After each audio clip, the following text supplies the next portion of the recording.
The reason for this introductory session is one way to acquaint ourselves with each other, which is a practical analogy of what I'll use in today's topic when we'll talk about personal branding. But also, it's also one way for us to get to understand where we come from, which will not only inform us further on different practical examples we'll use, which will resonate with you, and also with the different backgrounds and environment we come from. And with that one said, I'll kindly urge us in one way or another. Uh, let's first take this first 5 minutes to just introduce ourselves, where we come from, your profession, and also at least the country you come from. Thank you. Before I call on someone else, I see here from the comment we have Theogene. Thank you so much, Theogene from Rwanda, and welcome. Also, we have Joshua from Liberia. Thank you, Joshua, and welcome. And even Peniel from Rwanda. Thank you and welcome. Yes, let me also hear from Alith Jacob. I want to believe right now, Alith Jacob, you can hear me? Yes, I can hear you. Thank you. Good evening, members. Good evening. Apologies for the noisy background. My neighbor is on music. I've requested them to lower their volumes and they're not adhering to my request. But nevertheless, I'm still part of the call. Mr. Raymond has called me out. My name is Alith Jacob. I am a professional accountant. I am an auditor, and I am a humanitarian worker, and just moved out of the humanitarian field. I'm currently in the banking industry. I worked for UNFPA Consortium, where I once interacted with Mr. Reth Thomas. It's currently working for Stanbic Bank. And my expectation out of this interaction is that I'll be able to interact and build networks with colleagues in the industry and other fields. Thank you. Thank you. Thank you so much. Thank you so much, Jacob, for that detailed introduction. Let me also hear, and you're welcome. Let me also hear from Dominic. Dominic, can you hear me?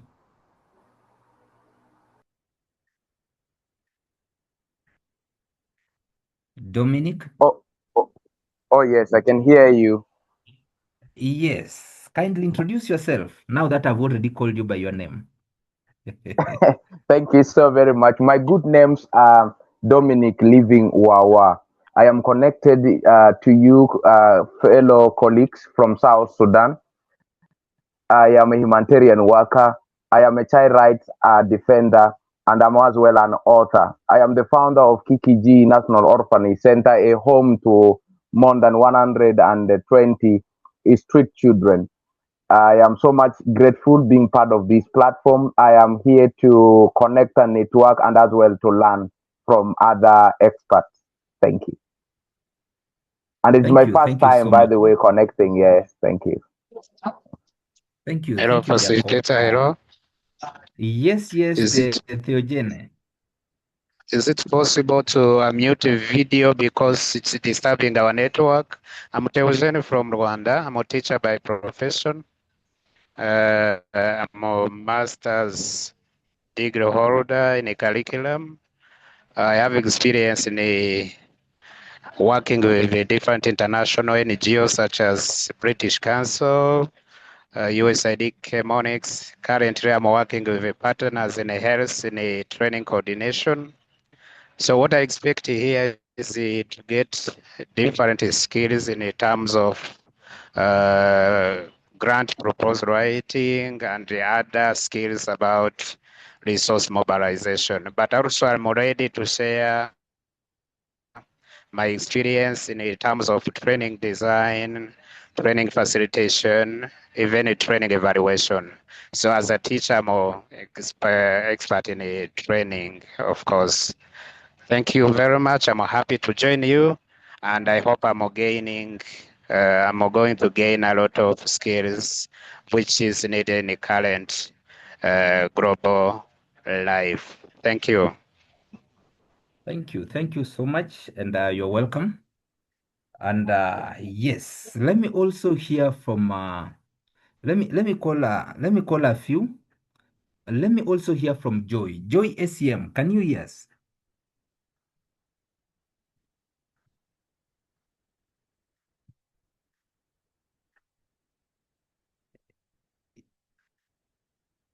As we wait for Joy to unmute, maybe Lynn Christine. Lynn Christine, can you hear me? Yes, Yes, Raymond, I Joy. can hear you. Yes, Joy. Kindly go ahead. Introduce yourself. Okay, this is Joy from Afriskill Center for Management, the SMC program coordinator. Okay, thank you, thank you. I had called Lynn. Yes, Lynn. Yes, hello everyone. My name is Lynn Christine from Tanzania, Iringa. I'm working in the organization is called the Ilula Fund Program. It's an NGO and I'm a program manager. So I'm happy to be here and I want to learn and connect. Thanks. Thank you, thank you, thank you, thank you, thank you. Now, before maybe I continue, is there anyone else who wants to introduce themselves now that I only have two hands? HP. HP, can you hear me?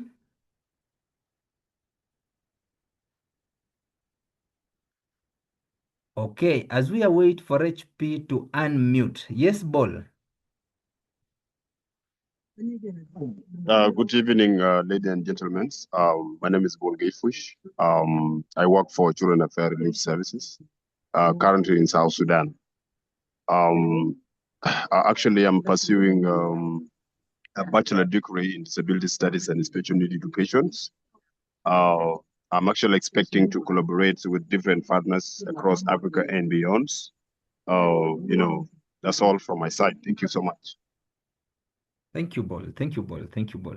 Yes, yes, HP. HP, I see you've raised your hand again.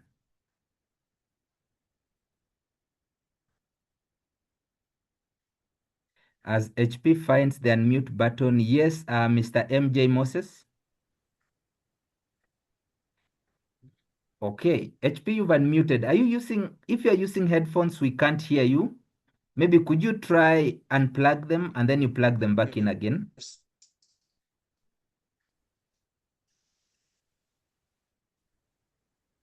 Can anybody confirm to Hello. hear HP? Yes, HP.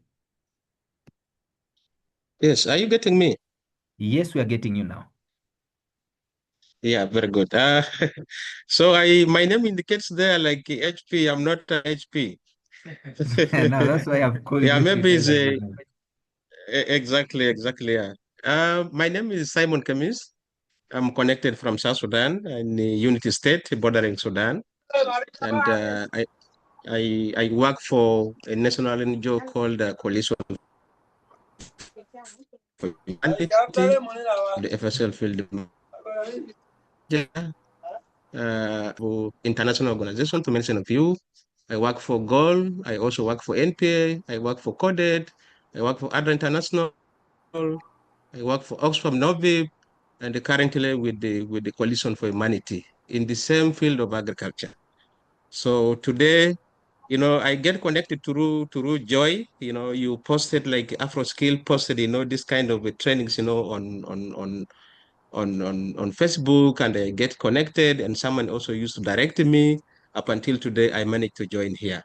And today's seminar is all about branding. Maybe my expectation will be like also to know some of the concept in brandings, and also maybe some strategies and the tools about the branding, and as well as to connect, with one another in this alumni. Thank you so much. Thank you. Thank you so much. Thank you so much for that. Let me also hear from Mr. MJ Moses. MJ Moses, can you hear me? I'm getting Yes.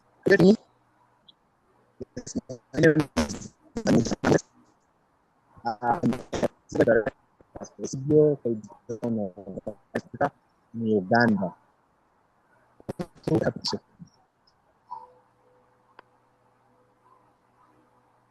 Okay, I think the internet is not that stable.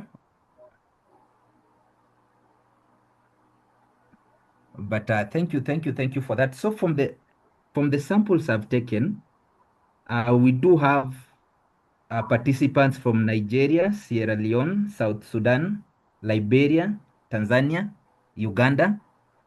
Do we have anyone from Kenya? Kenya, as they call it. Do we have anyone here from Kenya? Yes, Chief Ogola. Thank you, Mary Ngugi. Thank you, Mary Ngugi.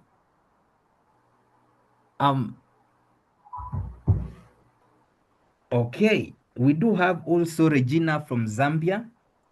And as we continue, I'll continue to be acquainted with us as we continue with this session. I've had some of our expectations, and I'll be taking us through even some of those expectations and some of the course that we offer as Afriskill. But for those who've joined us late, let me also take this opportunity to reintroduce myself. I'm Raymond Mokaya. I'll be your trainer today, but also one of the lead trainers at Afriskill Center for Management.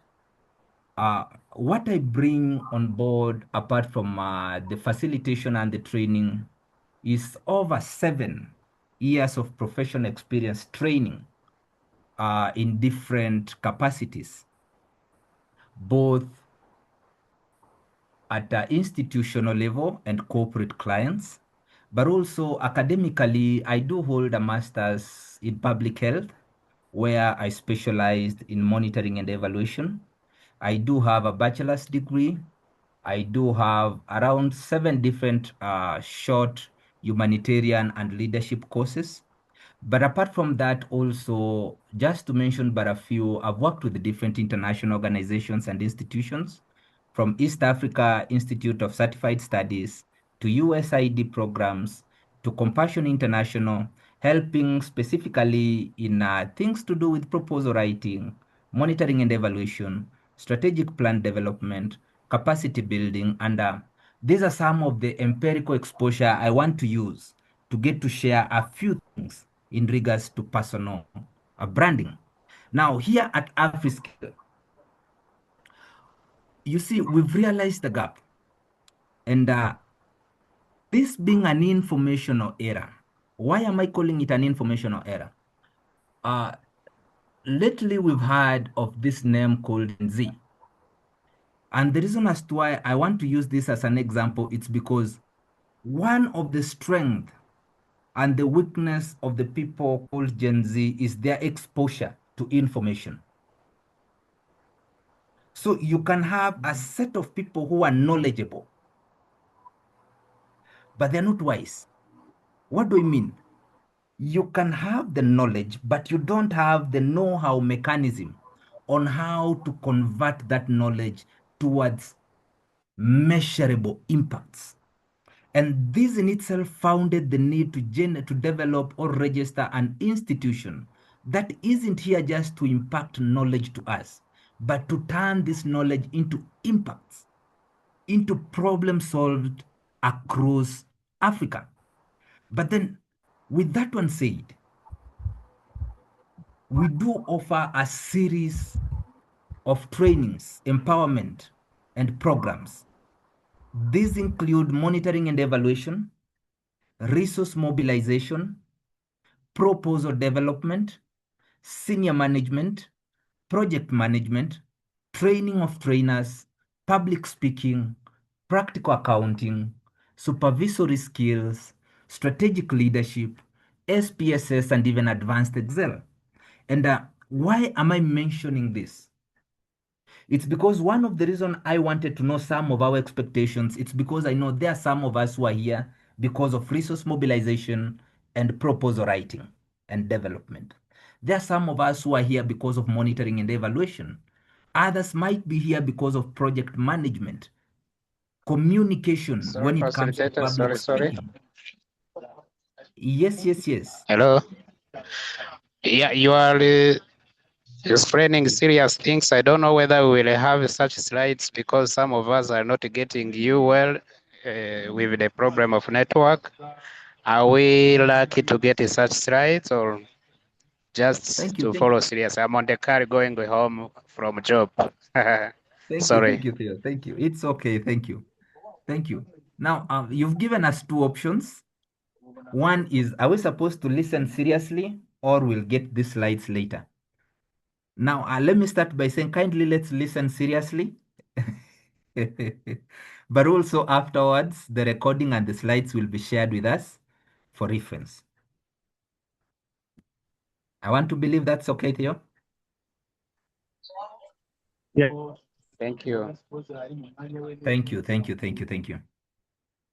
So as I was saying, one of the reasons as to why I was also mapping out on the different expectations we had is so that I get to know how many of us are here for resource mobilization, for practical accounting, for monitoring and evaluation, so that as we start on this personal branding seminar, let me just call it a seminar, I get to bring in relevant examples that now we can resonate with. Yes, Mwangi Angelica, I see you've raised your hand.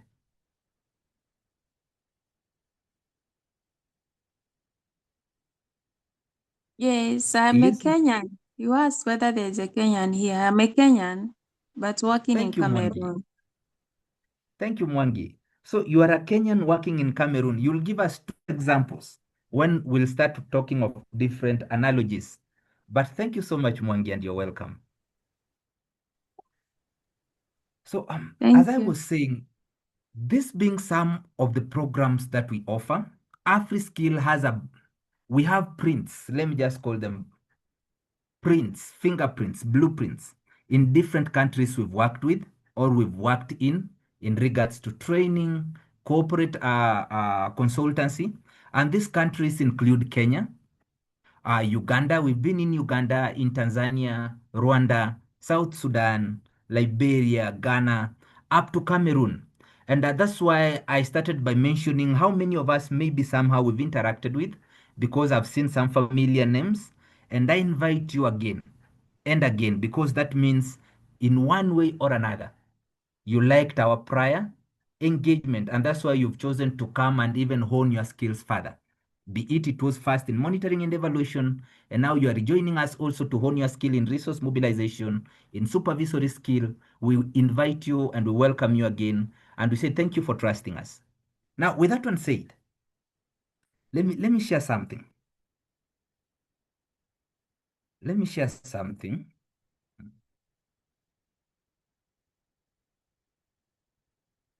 Before we get to now define what personal branding is.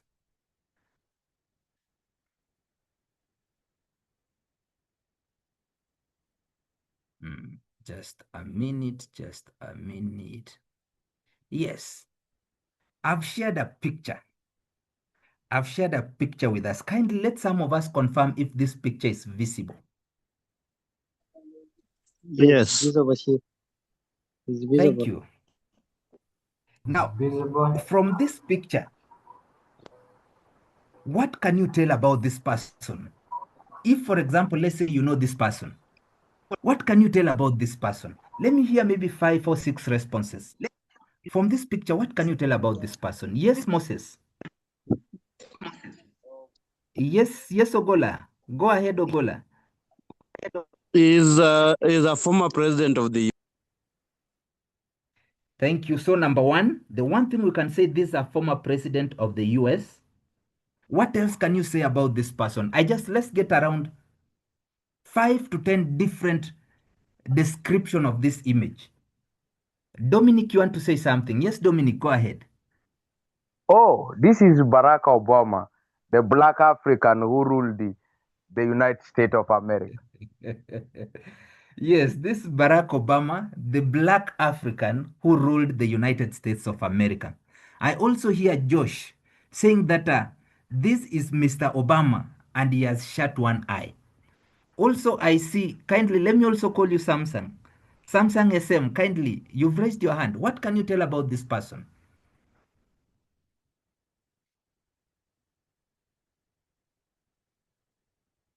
Okay, as I wait for that, let me read Daniel. Daniel is saying, this is a great leader. Yes, go ahead. Go ahead, kindly. Yeah. This, according to the picture I'm seeing here, this is a president of current president of Obama, but is in excited conversation whereby he's excited on something that is looking on in a communication that is nice to him. Thank you, thank you. Thank you. So apart from him, thank you, thank you. Before I call out someone else, because I'm calling us, kindly don't put your hands down. So apart from him being the former president of the United States, we've said he is a great leader. We've said he is the person who ruled the United States as an African. Also, Timothy saying this is an eloquent speaker. So when it comes to oration, is a great orator. And we are describing and defining this person, right? Let me hear from Mbali Vatson. Yes, Mbali Vatson. What can you say about this person? Yes, good evening once again. Good evening. In my own analysis, former President Barack Obama is a great leader and he is really an influencer. That's what I can describe him all about. Thank you. Thank you, thank you. We've added another term to his description. He is an influencer. Okay. Let me hear two, and then I bring another picture. Let me hear from Thomas. Thomas, what can you say about this person? Yeah, thank you very much. Based on my observation, the dressing code of the president talks much. So the dressing code. Okay. Okay. Now let me take us to another picture. I hear also Elliot is saying he is charismatic. So from this picture, we can say this person is a great leader. Before we start analyzing on the body posture, because we'll go there in a few. Let me bring another picture. Now we've defined someone whom probably we are familiar with. So now let me present this other picture. From this picture here, let me hear 5 descriptions of what can you say about this person. He seems There's a old. picture I've shared. He seems old. Thank you. That is one. He seems old. What else can we say? Yes, Theo. Yes? The eyes are red, the white hair, old person, black person, and there are a lot of people behind him. Thank you. So he seems He old. also looked worried. He looked worried. He looks He worried. looked worried. Yes. Also from the comment I see, he seems shaken. He's unkempt, probably intoxicated. He seems he has many problems. So he's a troubled person. And also, I can see here, okay, yes, dedicated father was for the previous picture. Now, if this is what we can say about this person, let me bring also another picture. This person here, there's another picture here. Yes, this person is a child, probably So first, in this his person early is a teen. child, yes. Yeah, probably in his early teen, and he's excited. He's excited, he's a child. These are the things you can say about this person, right? Because from the other picture I see, we've also added he's a beggar and he seems illiterate. But from this one here, we are saying he's a jovial person, he's a child, he's excited, he's portraying joy. It's someone you'd want to be around. Because somehow from the smile and the joy, yes, he's a very free spirit. He feels safe and he looks naturally happy. Now, there's something we are doing here, and that's why I want us to go to, because these are the 3 different analogies I wanted us to use to create the background, the foundation of what we want to talk about today, which is personal branding. So let me have this final picture. Actually, it's the second last picture. What can you tell about this person from this picture? Let's just have 3 descriptions of this person. Yes. This person is flying. He is flying in an airline. Okay. He might be a high altitude. He's relaxed, probably in the first class. And he seems to be a business executive. Thank you. Thank you. Thank you. So also, let me read from the comment. We are saying he looks wealthy but troubled. He looks thoughtful, confident, successful, peaceful. He looks relaxed. Now, there's something we've done. There's something we've done right now, and that's the one thing I want us to talk about. We've defined, we've branded people whom we know and those we don't know, but we've already given them a tag that we can associate them with. So if you want to talk about luxury and wealthy, probably you look at this person. If you want to talk about drugs, probably, and poverty, you'll probably look at this person here. If you want to talk about a good orator, a charismatic leader, a black person who has led the United States of America, you look at this person. Do you know what that is saying? Do you know what that description we've just done is saying? The description we've just done right now, it's clearly pointing out two things. That you already have a brand. Whether you are conscious about it or not, you already have a brand. That's number one. Let me share this slide. Let me go back to the slides. Yes. So before even I start defining this, from the example, the practical example and exercise we've had, there's something that comes out clearly that you already have a brand. Whether the brand is working for you or not, you already have a brand. We've defined people we don't know and people we've never met, probably from how they look, from the stories we've heard about them, and from the things we've read about them. And we've already given them a certain image. It could be biased, but that one doesn't mean they don't have this image. And that's what I want us to talk about today.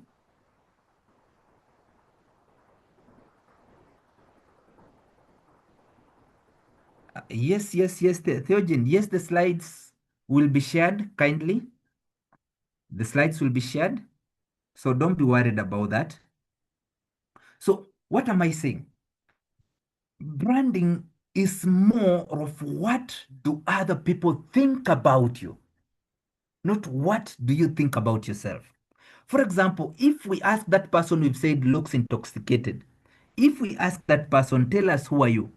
And probably they say something like, I'm a founder of a program which is meant to help the street children. And because I don't want to scare them, I want them to feel comfortable around me. I dress like them sometimes. What could change? Because already we do have a brand for this person. If this person was approaching you somewhere in the street, probably you'll walk away because you'll be scared. They look intoxicated. They look poor. They look worried. But then if by any chance you are convinced to give them an opportunity to hear you out, and they tell you, hello, Raymond, it's a pleasure to meet you. I'm a founder of this children's organization, street children's organization, and kindly don't be worried about my presentation, my dress code. This is how I dress so that I get to accommodate them, so that they don't get to run away from me, but so that I get to create a safe environment for them to actually approach me. Then you see something else will have come out. So if I ask you, let me ask three people here right now. Tell us, who are you? If someone presents you an opportunity, I was noting down, someone said, I'm so and so, I come from this country, I'm a project officer for this international organization. But now I want three of us to define ourselves or to tell us who you are using soft skills. Soft skills are the muscles. For example, I'm Raymond Mokaya. I'm a very jovial person. I like helping people, for example, and also I like eating. These are skills which can only be identified through observation or through who you think you are. Let me hear let me hear from three of us. Let me hear from a volunteer. Let me hear from let me see someone who's not spoken so far. Let me hear from Mark. Mark, can you hear me? I can hear you. Yes, Mark. Mark, kindly, if I present you an opportunity right now to tell me who are you, who would you say are you? Just Okay. within a minute. Thank you so much. Thank you so much for the opportunity. I'm Manyang Mark. I'm a mentor. I always actually mentor my colleagues, especially subordinates. That's mainly what I do. Thank you. Thank you, Mark. Now, the next question is, if right now I met three people who are acquainted with Mark, could they actually refer to you as a mentor? Could they refer to you as a mentor? Because oftenly when we are asked to define ourselves, to describe ourselves, we usually point out features we aspire to have, features we admire, or we tend to think we are associated with. Someone could come and say, I'm Raymond, I'm friendly, I'm jovial, I like playing. But then if you meet two or three people who are acquainted with to that person, and then you tell them, so you are also a friend to Raymond. He's a very jovial person. They look at you with those eyes of, do you even know Raymond? Raymond is not a jovial person. This is a very serious person. And these are the things I want us to start thinking about. Because this also presents me now to this other example before now we read what personal branding is. Let's assume I'm in a workplace. We are in a meeting. And in this meeting, they're asking questions. Probably this meeting, they're asking us to explore different resource mobilization strategies in this organization or foundation. And they're saying, kindly, let's come up with different resource mobilization strategy because we have a program or we have a project we want to come up with, but we are trying to explore different funding avenues. As they ask this question, in a group of 20 people in that meeting, you realize one person keeps on bringing in different ideas, one person keeps on asking questions, and one person keeps on presenting different scenarios and different ways they could actually address this issue, which is funding. Now, from the other people in that group, someone could say, this person likes, that's this word. How can you define, how can you describe that person? Let me ask us, let me not think of that word. How can you describe that person? This is the meeting. You have a question, the director has brought in a question, and they're saying we want to brainstorm on different ideas on how we can actually fund different projects we have. Now, from a group of 20 people in that meeting, you realize one person keeps on responding, one person keeps on bringing different ideas, one person keeps on bringing different questions, even if others are hypothetical, others are maybe not even relevant, but one person keeps on presenting themselves. How could you define that person? How could you describe that person? Anastasia, how could you describe that person?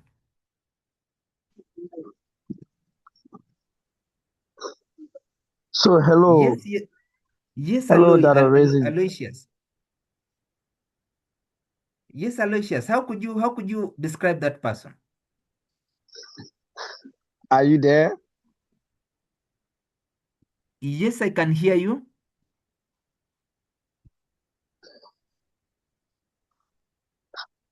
So the first thing I will say to that person is not to dominate a meeting and to allow others.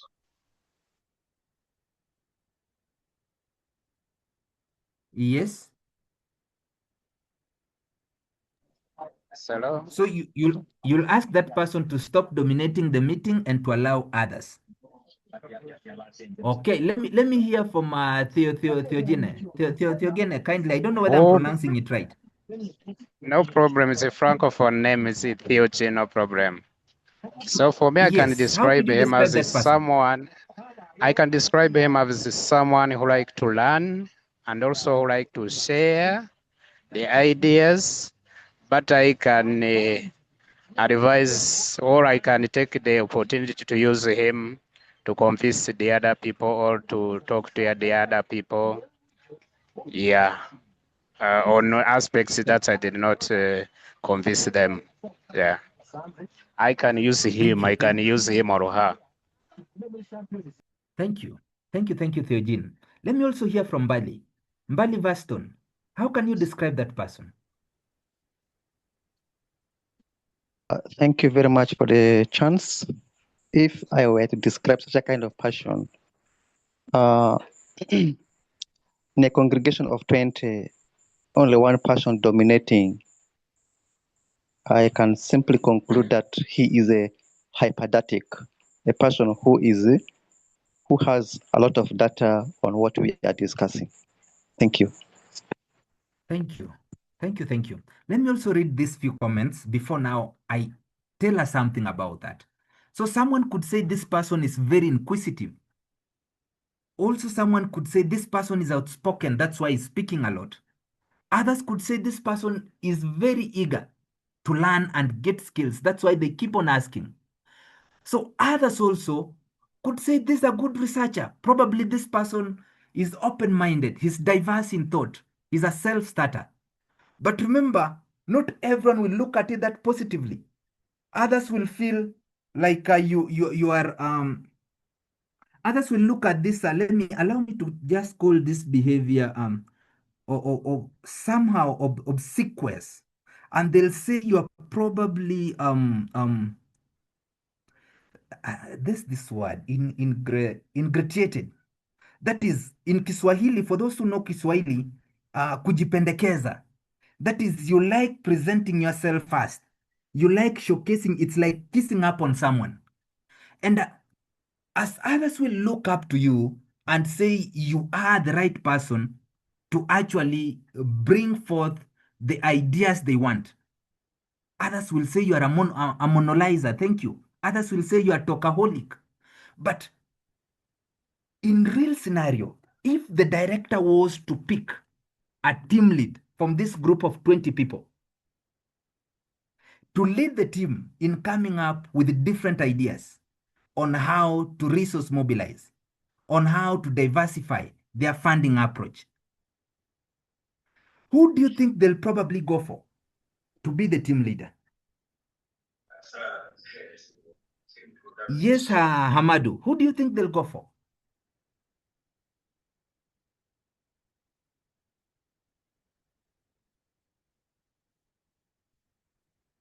It's in a group of 20, but this person, yes, let me hear from Wilson. Yes, Wilson.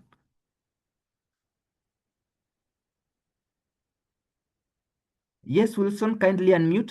Can't hear you.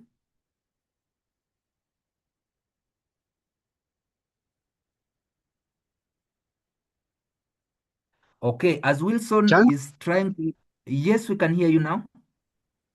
Yes, if I'm the director, I would give him a chance because this is one person who can trigger a lot of thinking in other people. So by so doing, he can get a lot of ideas from different people and come up with a perfect plan and lead them well. Thank you. Thank you. So probably you'll go for this person. Okay. I hear also Sir Frank is saying, I'll go for this person who's a monologuer. Someone here, William is saying, I'll go for this person who's oversharing. Now, the question is, why? Yes, Dominic. Why do you think you'll go for this person? Every director is looking for a result, an impact at the end of the day. Therefore, out of the team of the 20, you want to see who is that individual, who is that person that is going to make you achieve your result, achieve your goal at the end of the day. Therefore, the whole goal makes you go for that person. Thank you. Let me also hear from Melvin. Yes, Melvin. Who do you think you'll go for? Yes, I will go for the individual who is dominating the group in terms of bringing out ideas. Because to me, I can consider that individual as an expert in his field because of his contributions towards discussions. Thank you. Thank you. Thank you. Yes, Salifu. Let me hear from Salifu and then Theogene. And then I'll respond to this. Yes, Salifu. Yes. Good evening. Thank you for giving me the opportunity. I think the director will go for him because he have branded himself as somebody who is outspoken and who is really up for what the director is looking for. Thank you. Thank you. Thank you, Salif. Thank you, Salif. Theogene, you wanted to say something before I respond?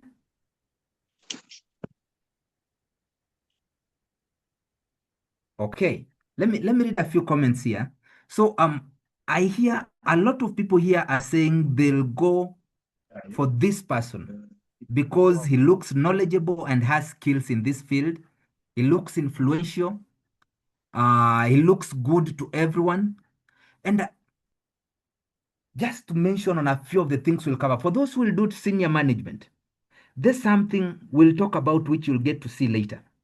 That is up to 67% of project, program, institutions, and companies' directors, heads, when they are hiring,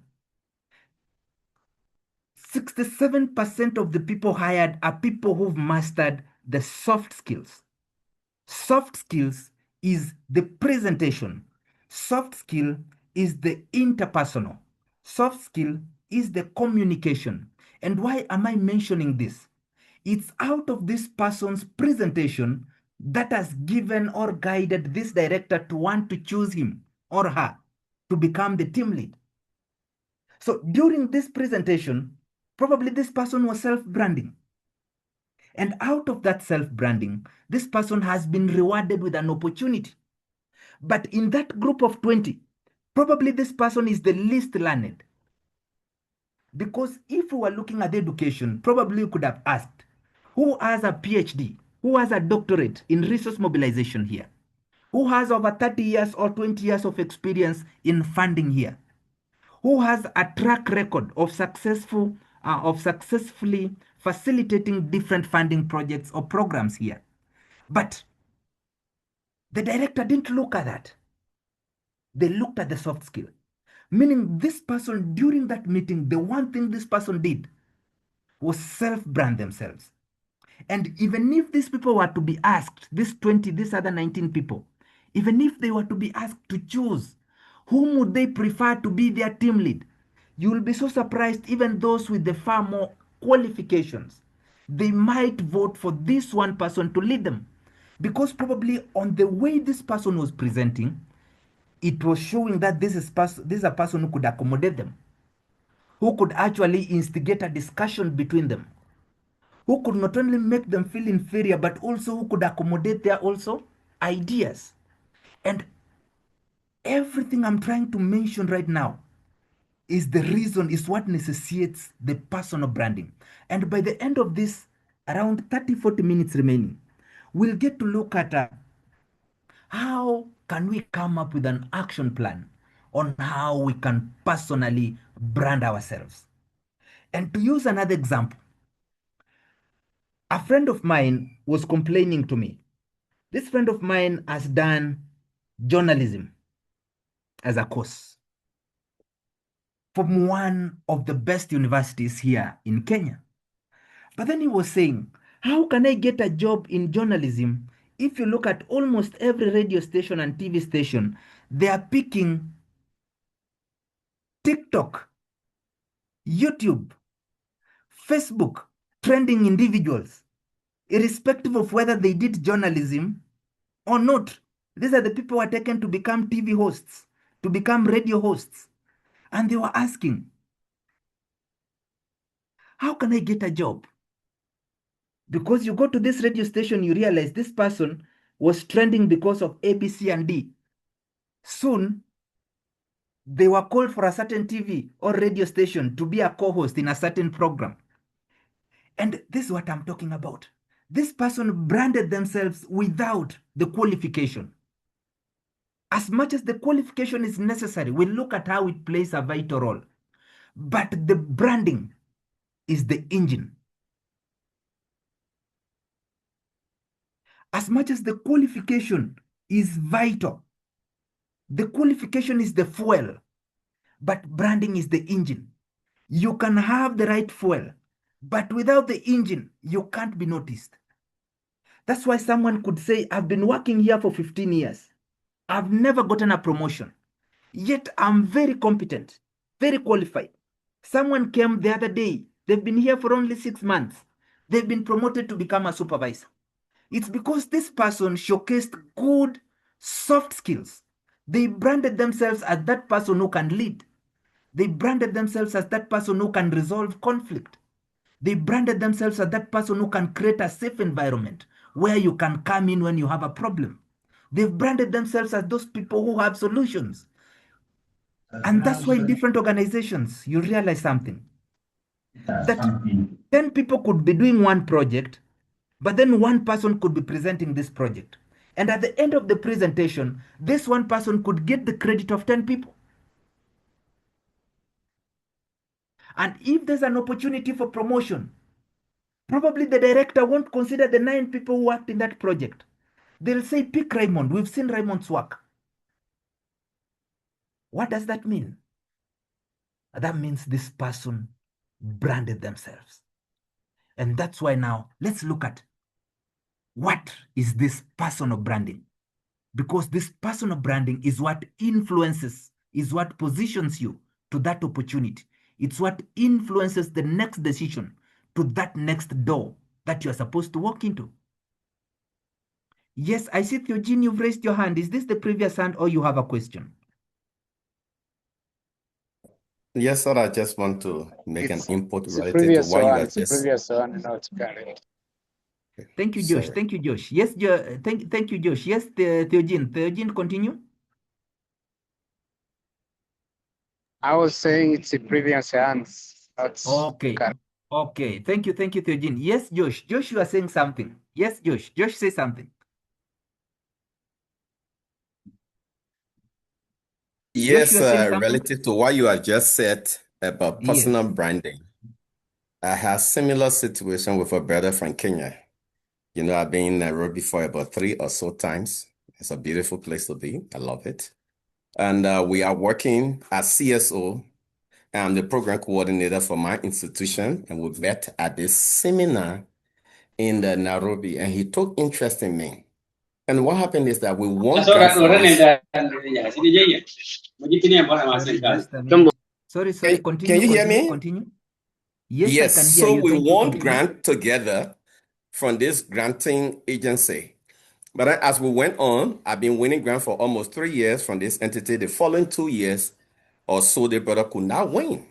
And so what he did was he decided to contact me. What do you do? And the deadline was approaching. And so I decided to give him my previous project, a component of it. And my wife told me, she said, he will present that very document and you could get in trouble. Why can't you reform it? I said, no, I expect him to contextualize it to Kenya. And believe you me, that's exactly what he did. He presented my work, and someone on the inside, a brother of mine from Kenya, called me and said, did you work along with somebody in developing a proposal? And I said, yes, I did. He said, that's exactly what he presented here, and it will not pass because it's like he replicating the Liberian program. So that's about branding. That's what I learned from you. Thank you. Thank you, Josh. Thank you, Josh, for that practical example. That from the one thing you had consistently done, from the one thing that you had consistently branded yourself with, it not only brought a notice on who you are, but also it brought curiosity on other people to want to know, how do you do this? And this is what I want us to talk about today. How can we position ourselves in places of influence in our professions, in places of opportunities? How can we strategically position ourselves as credible visible and trusted experts in our field, so that when an opportunity comes, when a partnership presents itself, rather than us going chasing them, they will come looking for us. The way Josh has given us a very good example that Josh didn't look for this Kenyan individual. This Kenyan individual looked for that person. Today I was in a certain initiative. It was a board meeting. They had called me. Actually, a friend of mine just called me and said, Raymond, can you just come and help us? We want to develop a strategic plan. Can you kindly come and help us? And I asked, who gave you my contacts? Now, not to mention a long story, it was a series of referrals because, and the one person who referred this person it was just a follower. It's not even someone I've interacted with. It's someone who keeps on looking at different stuffs people keep on maybe sharing about me, or I keep on sharing about me. And they said, if you go for this person, he's the right person to help you. And that is the branding we are talking about. Yes, I see someone here wanted to say something. Yes, you've lowered your hand. Okay, HMD, was it HMD? Global. Yes, HMD it's me. Global, you wanted to say something? Yes. Yeah. This is Mark. Yes, Mark. Yes. This is not just a question, it's my observation from Yes, the Mark, go ahead. field leadership. I think you can hear me. Yes, go ahead. In a sitting, mostly, you will find a certain person is just quiet and the rest are just talking, contributing. But when you put this in writing, maybe making a report or coming up with a report, you'll find the person that was mostly quiet in that sitting comes up with a good report. And that goes to the learning environment, whereby we have this learning disability, we call it dyslexia. That one also comes to leadership. You will find most employees are quiet, but most of them, they are making impact in that organization. How do you put that in your presentation? Thank you. Thank you. Because I'm going to respond to that. Before I respond to that, let me also hear from Howard. Howard, you wanted to say something. Thank you so much. I just wanted to say I enjoy when you talk about branding. You've actually opened my eye to another part of life, the professional life that I, was not thinking about because I have struggled with this thing for some time. I mean, you go to work, you know what you're supposed to do, but then you see that even what you are doing is not being appreciated. But with your observation, you see that others are doing little than you are doing, but it's like. Okay. Thank you, Howard. Okay. I see two hands. Let me just let this be the two last one, and then I'll also give out time for the Q&A. Thank you, Howard, for that. Actually, for resonating with the examples we've given. Yes, HP. Okay. Yeah. Thank you so much, Raymond. I totally agree with you when you talked about the personal branding. Right now, we are in the world of competition. Things are happening. If you don't position yourself properly, you may not even get whatever you're looking for. I just wanted to share an example. Like here in South Sudan, we're implementing a project called South Sudan Joint Response. It is like more than 17 organizations which comes together, both international and also local NGOs. But where I'm based in a place called Robcona. In Robcona here, we are also partnering with one of the international organizations. But out of like 10 field sites in different locations, when a donor is coming, when a minister is coming, when a people coming, visitors coming, from the national government, they only come about to see this project here in Robcona.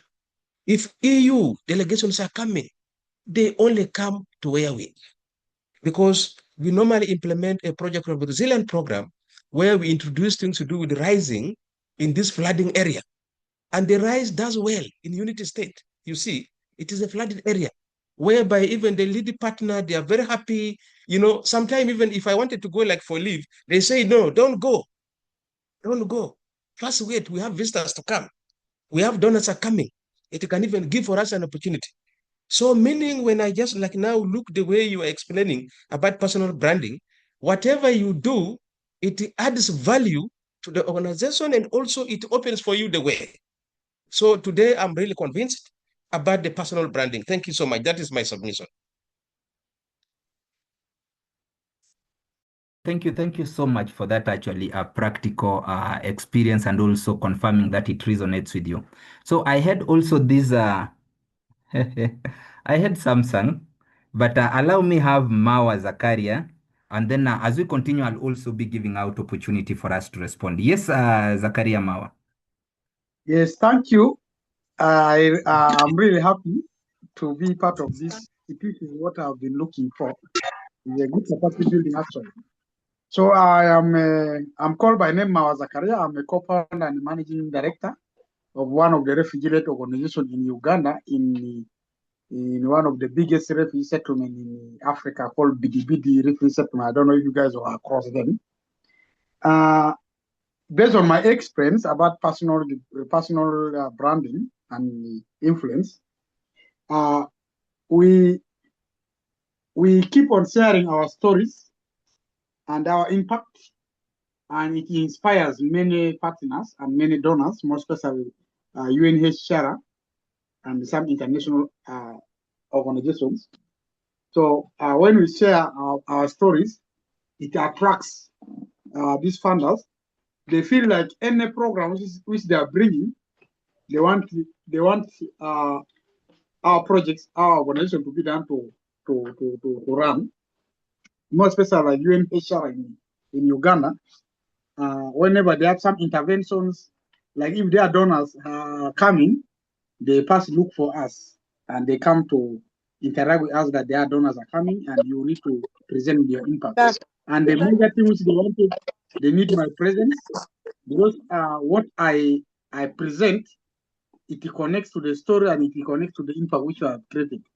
And the way I bring out, it inspires them so much. And there's some when they have another visit, a donor visit, and they want me to be present, but I'm not there. One of the contact person for UNHCR, they said they are not sure if they will bring the donors to us because if I'm not there, they don't feel convinced, and they have donors, they don't feel happy. They want my presence, meaning personal branding. It is very important in an organization. It uplifts the organization up and also make some of the counterparts or some of the partners to trust. Yeah, that's what I was adding. Thank you. That is very true. Now, before I allow us also to mention a few, because we are going to mention a few as we look at the action plan. Let me respond to the question of how exactly can you actually ensure these self-reserved individuals are also notable and appreciated. Now, I see here Josh Flammer has written something very good. That is, while great report writing skills may be of good quality in project and program management, branding is fundamental for marketing, and advertising is about visibility. Therefore, branding, whether personal or institutional, is critical to sell. And let me read the last part. This is a fact. Do you know why that's a fact? Thank you so much. Thank you so much for that. Do you know why that's a fact? You realize in an organization, the team leader might not have the technical know-how. The team leader might not know how to write a report. I've seen a certain organization where the project director, every time they go for stakeholder and collaboration meetings and seminars, the project director often goes with the project officers, as every time they do a presentation, it's the project officer who does the presentation. To an extent where Every time they invite the project director, they know they'll give them maybe 2 invitations. And why is this so? The leader might not have the technical skill, but they have the soft skill that could not only market, present, and also ensure that they create a good environment to have the right people in their team. Right now, for example, let me now use not resource mobilization. Let me use the project management example. Let's say, for example, right now I'm a project officer. I'm not conversant with finance. In a program that is meant to enhance or to improve modern farming, it's an agricultural project. Let's say I'm not conversant with agriculture, but I've done project management.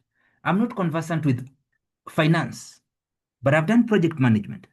I'm not conversant with the community I'm going to work in, but I've done project management.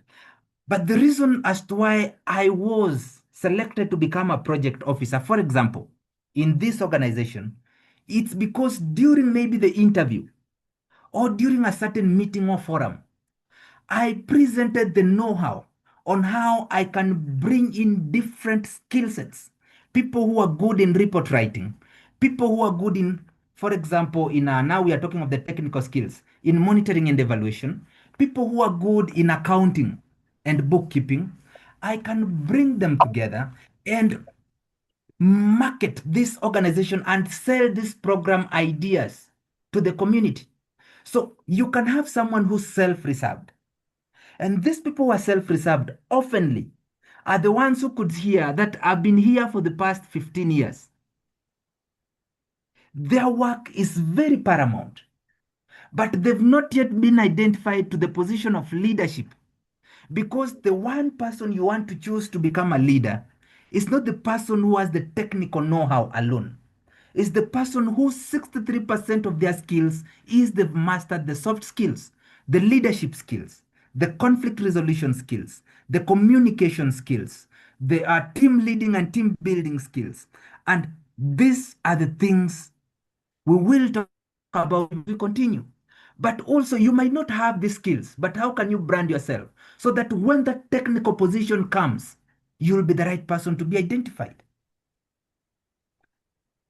Before I started understanding the concept of personal branding, I was in an organization sometimes back where when everybody has a certain problem, they want certain data to be analyzed and be presented, to be visualized, they'll come to me and tell me, Raymond, kindly, could you help me visualize this data, formulate for me a chart for this data?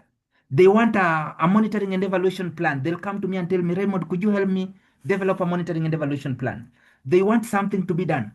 And then at the presentation, they'll be the one presenting every now and then.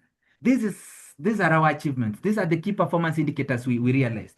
These are the things we've done. These are we are going to solve this challenge. But the one person who's the engine behind all those things, the one person who's the engine behind the curtain is me. Until it came a point, I interacted with someone, and this person told me, everybody will continue getting the promotion while you are seated here.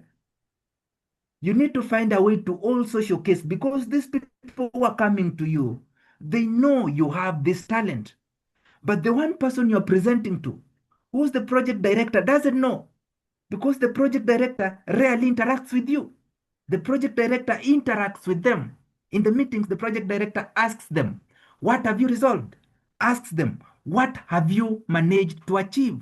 Ask them, how can we address this challenge? And they'll say, thank you so much, Director, for your attention to this matter. We've also identified this matter, and we are requesting you give us time. Give us maybe a day or two, and we'll give you a plan on how we can address that challenge. But at the end of that meeting, do you know what they go do? They don't go down and sit down and write that plan. They go and come to me, and come to you, and come to this other reserved person and say, what do you think can we do? And while they say that, they pick one of the people from the team. Let's say it's a team of 5 people. They'll say, Raymond, what do you think can we do? And maybe there we have Penina. They'll say, Penina, kindly note these things down. Why are they doing that? They've noted that Penina has good report writing skills. And Raymond has good problem-solving skills. And Josh has good strategic management skills. And them as the leader with the soft skill. They'll have Penina write, everything will share. And then they'll go combine a report and share that. And down there they'll say, the report has been prepared by them. So if tomorrow an opportunity comes for promotion, who will be picked for that? Yes, Wilson. Wilson, you want to say something?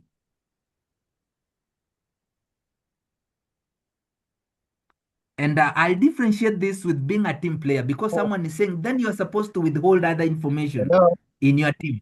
Yes, Wilson, go ahead.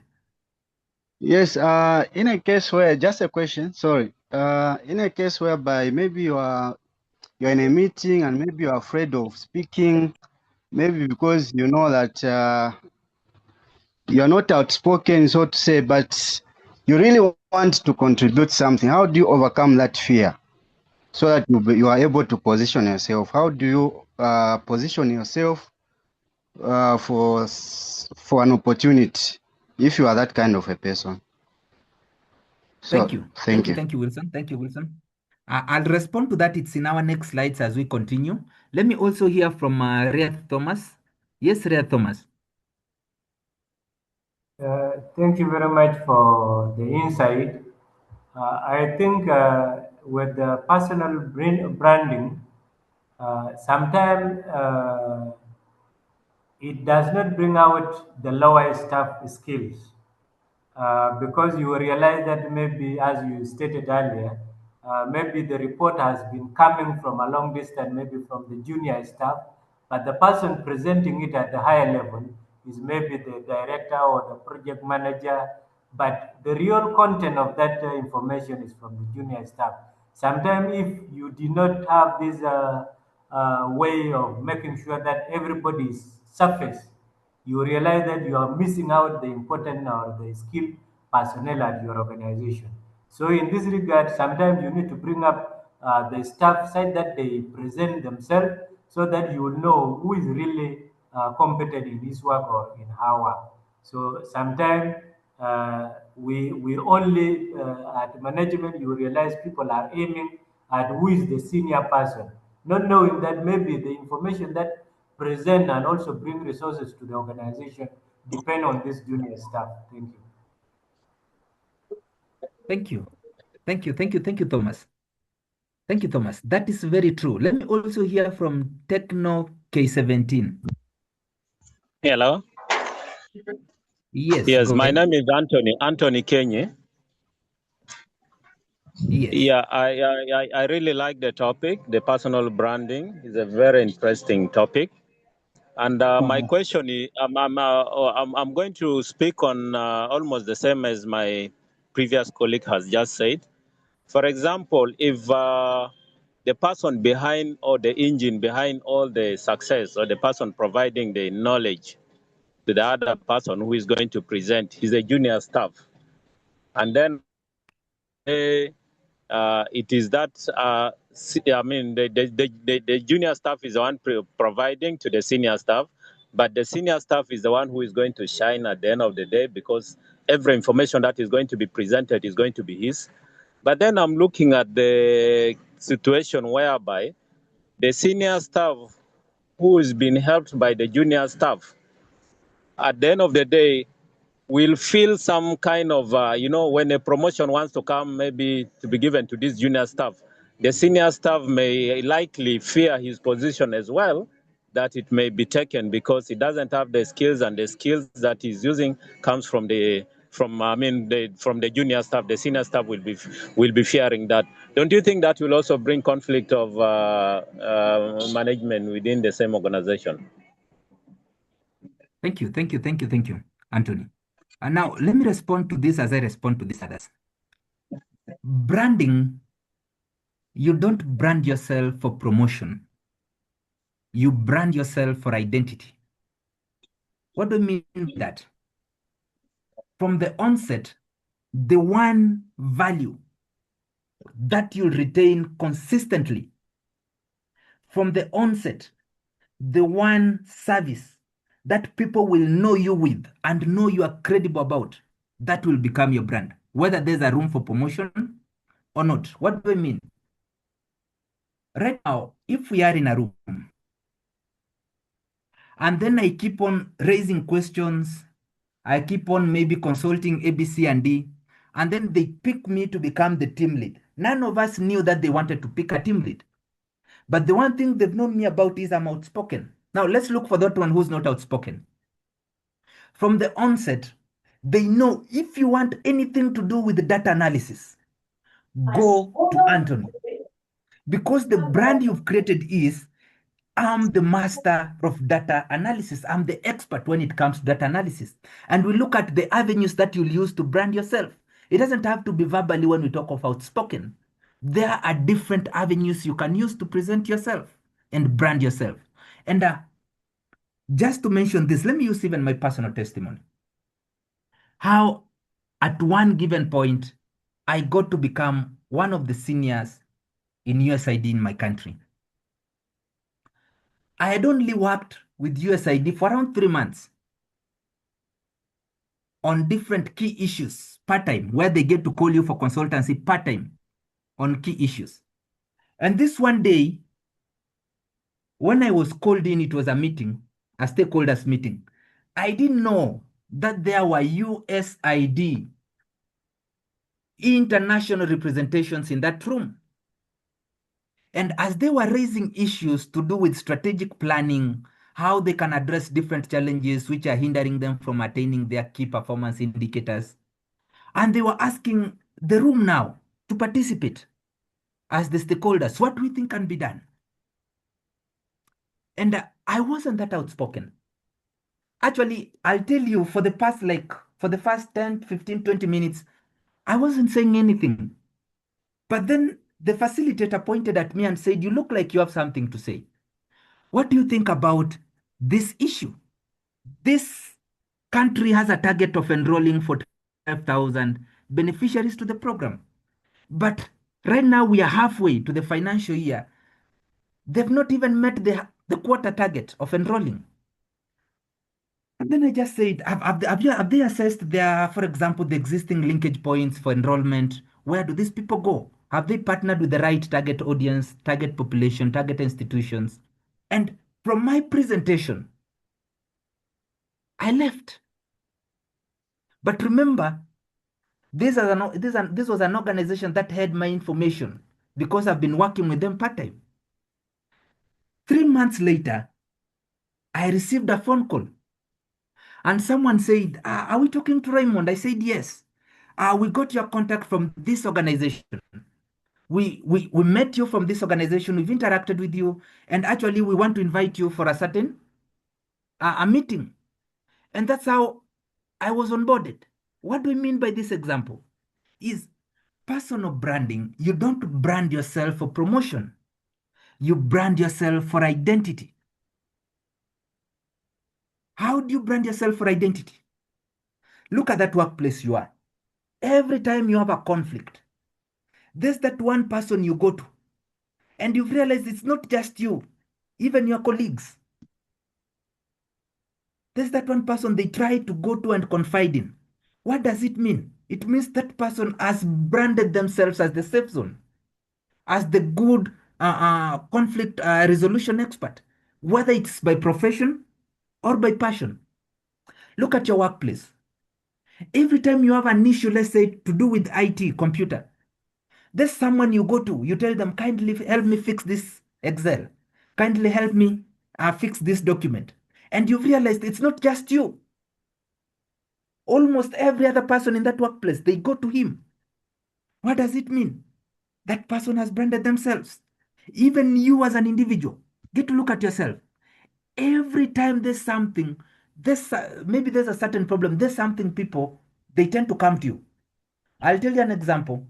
Every time we do group discussions, every time we do group presentations, right from my undergraduate to my primary, my secondary, my university, and even outside here, I've realized oftenly people tend to select me to be their team leader, to do their presentations.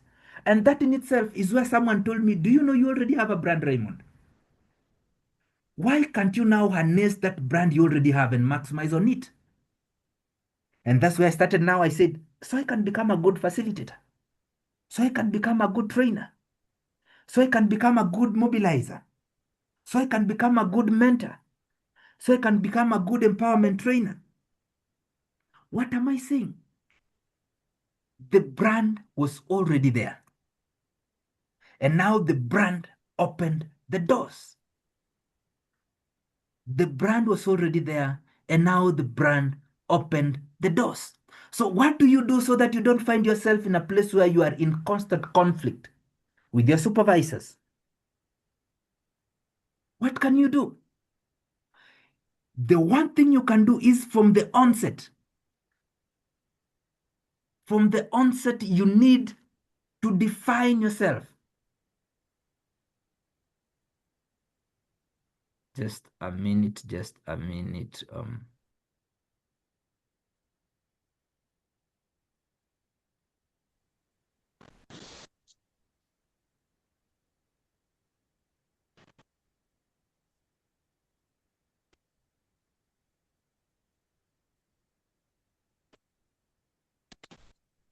Yes, sorry.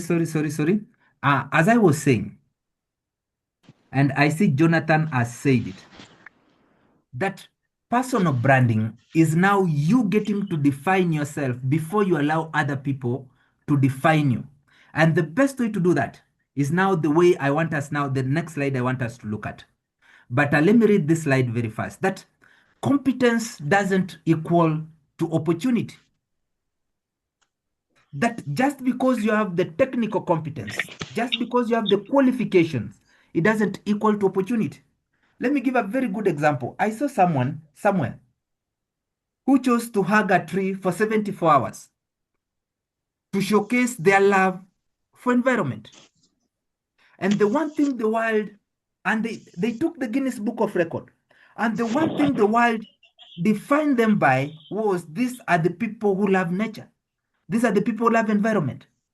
They're not environment specialists, but the country then identified this person and give them the environment ambassadorial position. What does that mean? This person branded themselves, but they were not competent. When it comes to the qualification, they're not environmental experts. But now they're the country ambassadors when it comes to environment. What does that mean? It says competence doesn't equate to opportunity.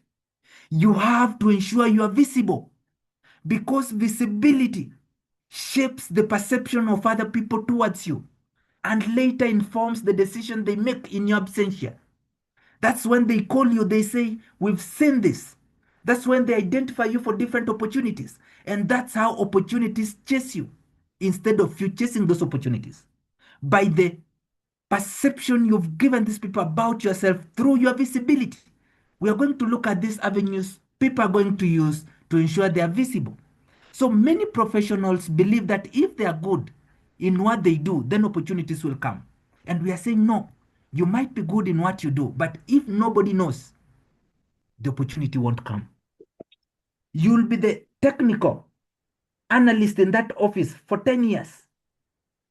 But every time there's an opportunity to pick a supervisor, they'll pick someone else because nobody knows that this is what you do, because you're never sharing with it. You're never sharing your successes with other people. So you are highly skilled, but unseen. You're very professional, but you're not visible. You're always silent. And that's how you miss opportunities. Yes, Kadir. Yes, Kadir. Thank you. Yeah. Here, my name is Mumpati Kadir from Botswana. I just loved the slide you were talking about visibility. Yes, that one. I do mentoring and coaching of the trainees here in our organization. And I think this has landed very well in terms of what we do. You'd find that amongst the trainees, there will be this particular trainee whom we say is competent because we are dealing with technical stuff. that you would send for a fault and they would solve it. But now when it comes to the visibility, they would not be visible, and you'd find that the person who would be promoted first would be this trainee who is visible, who is always there in meetings. They are commenting during the presentation. Their presentation skills is that high, but the competence part of it, they would not be at equal opportunity with the other one who is not now visible. So like you are saying, it is very, very important for us to be competent. But the most important thing is when we are competent, we must also be visible in what we are doing. We can't just be silent and be available in a place and think to be recognized. Thank you very much for that. So the other question that I just want to ask is, are you going to give us these slides so that we go and read more? Thank you. Yes, this slide will be shared, and thank you for the example you've used. Before I allow James has a question. I see here, it's the same James from Kenya. You've written a certain comment I wanted to read.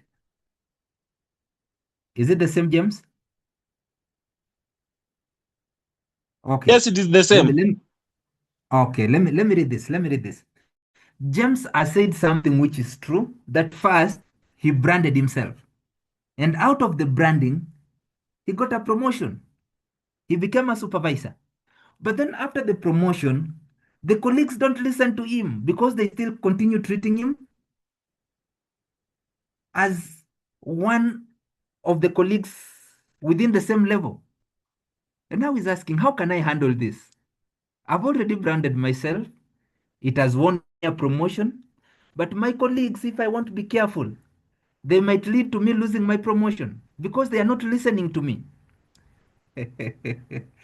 I want to touch it shallowly, but it will be dealt with deeper in supervisory skills and leadership, where we'll get to look at how exactly now does soft skill come when it comes to supervisory skills and leadership. Branding doesn't mean that you cloud your boundaries. Branding doesn't mean that you take lightly your supervisory, your leadership roles. Branding doesn't mean that you will not forgive, you create an environment or a culture where your friends can overlook you. Branding means that I've seen someone whom we don't know, actually, we don't know their specialization, but we know them as very strict people. Now, I'm saying that because I didn't know this person, but this person was introduced to me. And at the introduction, the one person who was introducing this person to me was telling me, Raymond, this person means work. And for this time, you're going to do this corporate consultancy. Just get to know that this person means work. You need to ensure that you've delivered the TOR for this consultancy. And you see, from that introductory itself, it means this person, their brand first, one of the things they are defined with as their soft skills is they are strict people. What do I say? What do I mean by this? That as much as you are in that supervisory skill, as much as you are creating a culture, because we'll talk of the work culture, the work environment, that where people can come and consult you, where people can come and communicate to you. The key requirements for a job, the one thing that defines a job is the job duties and responsibilities, which are consented upon when one chooses to sign the contract for that role they're working. And that means if they're given a task to do A, B, C, and D, and they choose to negate it, then there are consequences as per the contract they signed. Remember, the contract is the binding policy that if your work is to ensure weekly I get a report on the proceedings of indicator A, B, C, and D, and then you delay, week 1 I don't get a report, week 2 I don't get a report, week 3 I summon you and you come and say, Raymond, you know we've come from far, we are good friends, automatically you qualify for a consequence. Week 1, I'll send you an email. Week 2, I'll call you and ask you what's the problem.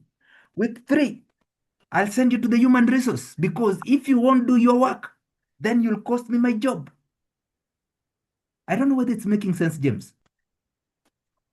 Yes, it is making sense. Yes, don't let the bond of friendship overshadow or cloud the duties and responsibilities by which you've branded yourself on. Because that promotion you've gotten, it might be snatched away. Now, I wanted us to look at the different avenues. I see different comments here. Oh, I see even Angelina is saying she's had the same challenge. And thank you. I see Boniface asking a question here that, did you pass through an interview process or were you just promoted? Now, it doesn't matter whether you pass through the interview process or you are promoted. Everybody at the end of the day, if you are promoted, it means you signed a different contract. And within that contract, there were different duties and responsibilities you are given. And that means you bound yourself to that contract, that I'll be responsible in supervising these 10 people. Now I'm not just a subordinate, but I'm a supervisor. And one of the key responsibility probably in that role was to ensure indicator A, B, C, and D are met on time. And that means anytime they were not met on time, it's your job which was put on jeopardy. And the one way to ensure that is met. Now, when we look at the leadership, when we look at the supervisory skills in the different courses which I know some of us here have enrolled on, we'll get to look at it in an in-depth manner. We'll get to see how can we do it. And also for those of us here who are saying they're technically skilled, but they're not outspoken, as we get to explore different ways to actually market yourself, to brand yourself. For those who've enrolled in the public speaking, we'll get to look at how now can you brand yourself if it's necessary for you to be outspoken? How can you now outgrow the public fright? How can you outgrow the public speaking challenges that you have? So that now when such opportunities come, you not only now be the person with the technical skills, but also the person who can present themselves well. Now, let me take Fidel as I continue very fast. I think we have 20 minutes. Is it 20? We have 10 minutes to conclude. Yes, Safari.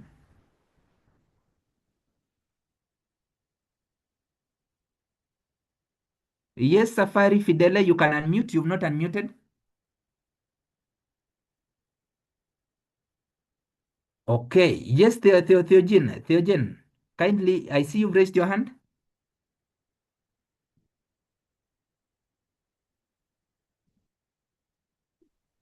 Theogene, you've not unmuted as well.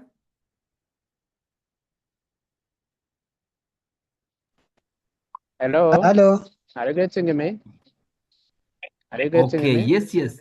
Yes, I'm getting you. Okay, let me Okay, hear from okay. Theogene. I'm Teogen, yes. Yes, and then I'll hear from you, So thank Safari. you for your explanation. We are now being scratched from our brain the way we can brand ourselves. But I'm going to ask you a question as a teacher. We always learn a lot of things.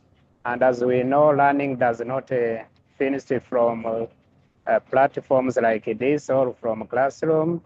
As the Afriskill Center management, do you have the nice strategy to accompany person or to mentor a person, for example, in a case of branding himself, in order to make sure that you are upgrading a person from basis to the higher level of skills? Thank you. That's my question. Thank you, Theogene. Yes, we do. Yes, we do. For maybe if there's maybe further consultancy you want, you can reach out through the coordinator who invited you to this training, and they'll guide you further in regards to either personal consultancy, group consultancy, or even now personal customized curriculum on how now to develop something as per your specific field. But let's look now, let's explore these other now ways to position ourselves, because now those are the methods I wanted us to look at very fast. I don't know whether Safari, you wanted to ask the same question? You Safari want only Fidel? to, yes, sir. I want only to add my comment. Yes, On please, that go issue. ahead. Okay, so I'm Mr. Safari Fidel from Rwanda. Personally, I'm an agronomist, but I'm an expert in the agriculture sector. So, according to what you have tell us, for me, I was suggesting that it can be better Afriskill to make what we call a platform where all experts or people who are in the different field to bring their short CV where they are showing what they do, what they know, and that one maybe it can be shared on the platform to allow maybe people who want those skills to be using by positioning those people on the platform. That was my suggestion. Then another experience which I have, we are working with different companies or non-government organization. So by making what we, in my sector, for example, in agriculture, by making what we call demonstration site, also it can attract partners or people who want to hire those kind of services. For example, on my side, in 2010, I tried to make demonstration site, but so the result which I have done, I got a promotion. On that period, I was an agronomist, but I want to be a national commission according to what I have done.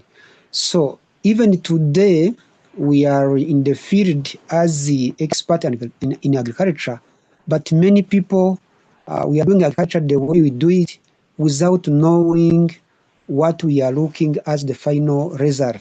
Finally, you see that our local people are making many losses because they don't know how to make like cost analysis or how to use employee in output like that. So we need to make sure that what we do it professionally and also to be honest in everything that's stable and also to be able to highlight or to make market of what we are doing. That skills will allow us to be able to be hired with the other organization. Thank you. Thank you, Fidele, for that. Also, thank you for that suggestion. I want to believe it has been noted by our coordinator, and we'll get to see how to go about it. Now, to respond also to a few as we continue. Yes, the slides will be shared. Howard, the slides will be shared. And now, yes, I see a question here on how exactly can we balance between personal branding at the same time doing my role. Now, I want to believe by the end of this session, I'll have responded to that. Because personal branding isn't different from doing your role. Personal branding is your identity. But let me see how I'll have responded to that by the end of this session. So when we talk about positioning formula, is first now getting to identify who are your target population. Who do you help? You see, if I ask you, who are you? And then you tell me I'm a project officer. It's so general. It's so general. And because the moment you define who you help, for example, I'm a monitoring and evaluation expert in community health or public health or agriculture or engineering or construction. It means these are my primary target audience. It doesn't mean that I won't help other people, but these are my primary target audience. And through that, what have I helped them achieve? And through what method? I help organizations achieve their goals through developing a practical strategic plan, achievable strategic plan, goals and objectives. What we mean by this, for example, is you must have a formula. Because if the audience doesn't know clearly who you're looking for, if the audience doesn't know clearly what you're capable of and how you can do it, then as much as you're branding yourself, it's not clear outside there. Imagine someone coming to you as an officer and telling you, kindly, I need a job. Help me get a job. And someone else comes to you and tells you, kindly help me get a job. I have a diploma in IT and I've worked with these organizations for this period of time, but I relocated because of this and this. I've helped my organization maybe not only develop this or attain this percentage of data accuracy, but also this and this and this. And any job you link me up with, it will really help me a lot. Let me ask you one thing. From these two people, if you are to come across one job, who would you recall first? For me, I'll recall the one who gave me a specific thing of what they need. That they are good with computer, that is their profession. As much as they were good in data analysis, the job that has come is a cashier job, which just needs someone who's knowledgeable in computer. I'll ask them, are you comfortable working as a cashier? Before you get something that does with data analysis. What am I saying? Define yourself with clarity. Let people know you, not only by your job title, but by the target audience you help, by the results that you help them achieve, and by the methods that probably you use to help them achieve that result. Let's look at example. This is the example. Oh yes, this is what I was saying. For example, when you say I'm a project officer, it's so generic and unclear. But when you say I'm a project officer delivering community impact through monitoring and evaluation, specialization or specialty, that in itself, it has defined you to a certain chamber. It has put you in a certain level of experts where this person now will know you by your qualifications and also by your competencies and also by your what is this name, by your target audience. So you realize people will be coming to you as an institution, people will be coming to you as an organization saying, kindly help us come up with a strategic plan, kindly help us develop an M&D system, kindly help us develop, for example, A, B, C, and D. An individual would come to you and tell you, for the past 2 years, I've been trying to develop a goal or an objective, but I've never been meeting them. Kindly help me come up with a plan. How can I meet my goals? How can I meet my objective? And then now there you'll start defining things. What are your indicators? What are your timelines? And you see now you'll start now understanding these things. So as you work towards positioning yourself, first define yourself and do that by balancing this triangle. Let your skills, your visibility, and your credibility be balanced. That my skills is agriculture, engineering. I'm an agricultural engineer. I have my qualification, that is my certificate, and that is my skills. But then my credibility is, for the past 10 years, I've worked with company A, B, and C to realize achievement A, B, and C. What is that? That is proof, which is credibility. But then visibility. What channels can I use to actually make sure that I'm visible? Apart from my CV, apart from my resume, what channels can I use? Because if you want to balance these two, you might be skilled, visible, but not credible. You might be skilled, credible, but not visible. When you're skilled, credible, and not visible, here's where you find yourself in one position for 20 years, yet other people are getting promotion. When you are skilled and credible, but not visible, here is where you apply for jobs for 5 years stomaching, because nobody knows you. Nobody knows what you're competent, what your competence is about. And when, let's face it, it's a fact. I read it somewhere that up to 67% of job acquisition nowadays is referral based. What does it mean?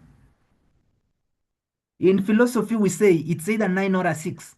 You're either connected or you're corrupt. What does that mean?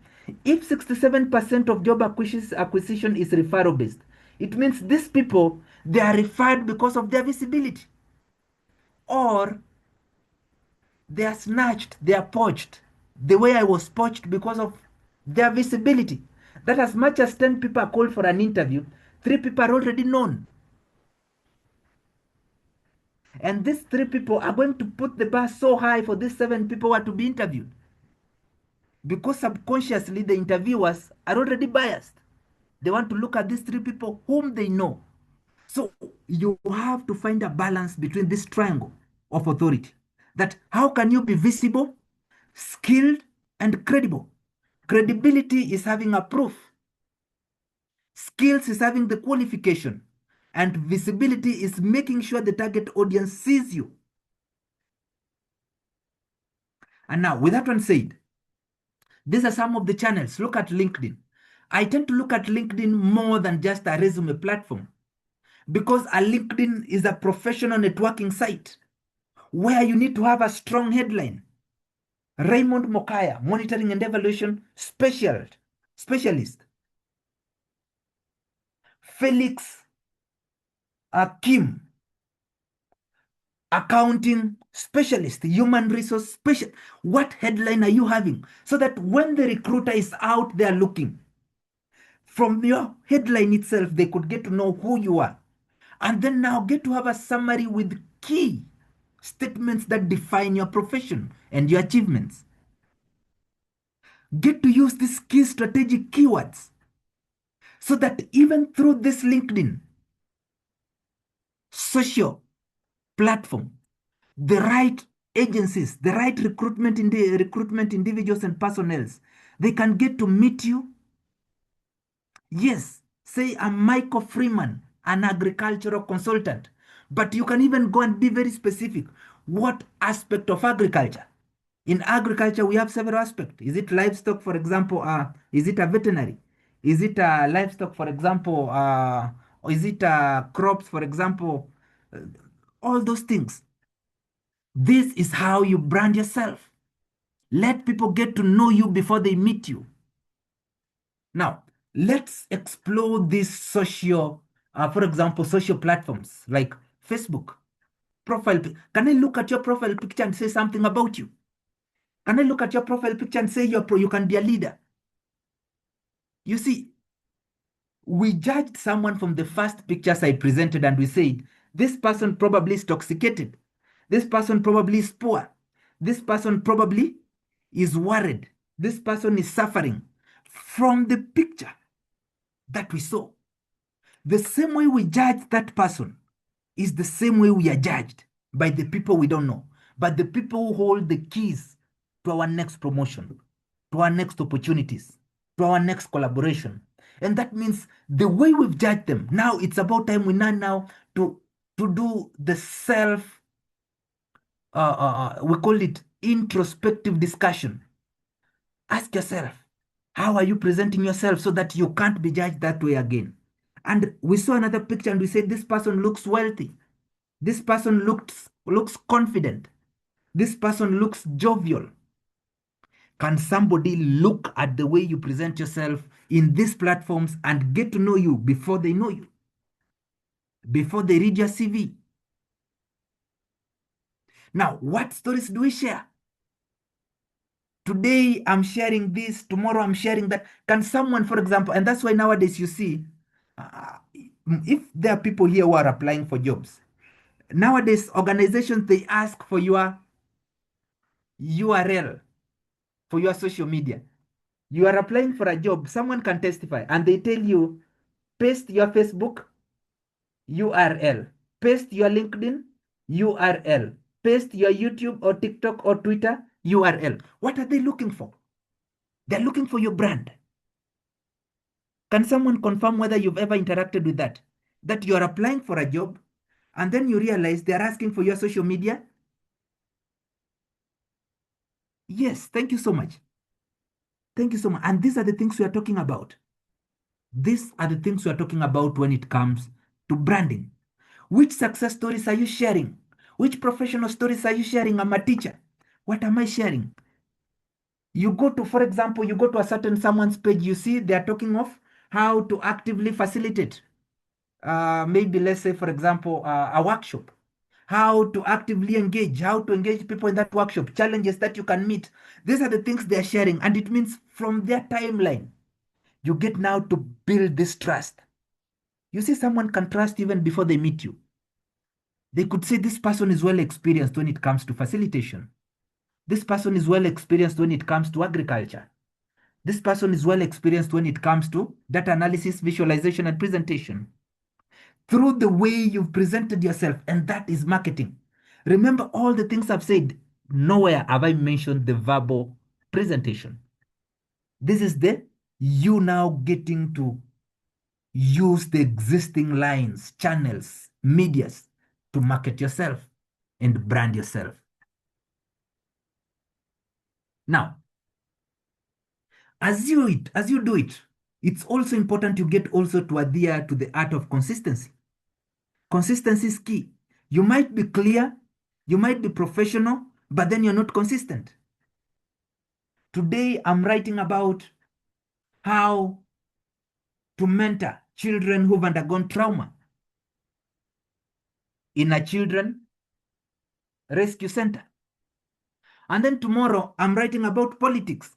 Why should I vote for person A and not person B? And then next week, I'm writing about food. Now, as much as everything I'm writing is insightful, for that person who needs me now to be informed, it will be hard for them to identify what is my target audience. So consistency, be consistent across that platform. And then as we conclude within 1 minute, and then I get to read some comments. There's this pyramid I want us to look at. Nowadays, people want to start with public and then they go to professional. They want to first to be known as leaders and then they get to create networks before they get to bring an impact. But now I want to challenge us to change it. Let your work showcase your impact because that is what will bring the credibility. Let your consistency showcase who you are. And through that, you'll formulate your network. You'll realize in that LinkedIn page, in that social circle, in that workplace, the people who are coming to you are the people who share the same goals and the same objectives as you do. And through this, people will start resonating with you as a thoughtful leader. People will start coming to you with different challenges because they know you as a leader in that expert, in that field. And that is the visibility pyramid. Get to work on it. And get to be consistent, get to be true on it. Because once you master that, once you're visible, and through the visibility you build trust, opportunities will find you. And the moment opportunities will find you, then you'll generate an income. Because that is the flow. If you generate an income, but then you don't have this trust, then chances are during appraisals, you might be let go. I've seen people with the right skills, but then during appraisal, they are let go.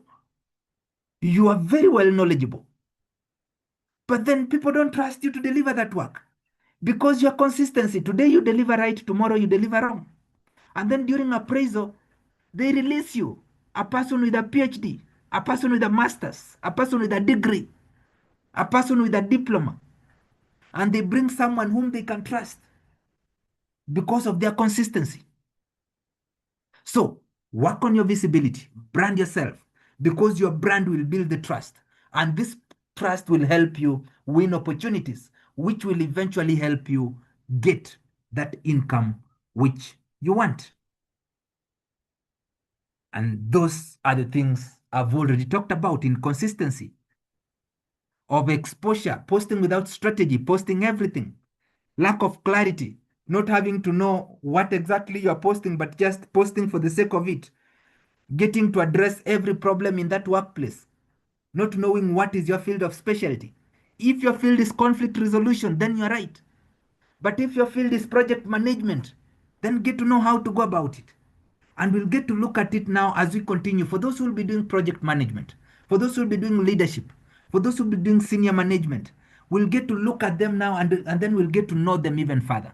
But what I want to leave us with is make sure you are seen. Branding is not bragging. And make sure there's clarity in your branding and be consistent. If you do that, opportunities will follow you. If you do that, visibility will be founded. And if you do that with clarity, then income will be your next testimonial. As I've said, in the respective course you're partaking, now we'll talk even further. If you're doing monitoring and evaluation, if you're doing resource mobilization, proposal development, public speaking, then now your trainer will take even on further on how now you can brand yourself better in your line of profession. But with that one said, up to there, do we have any question, any comment, any concern?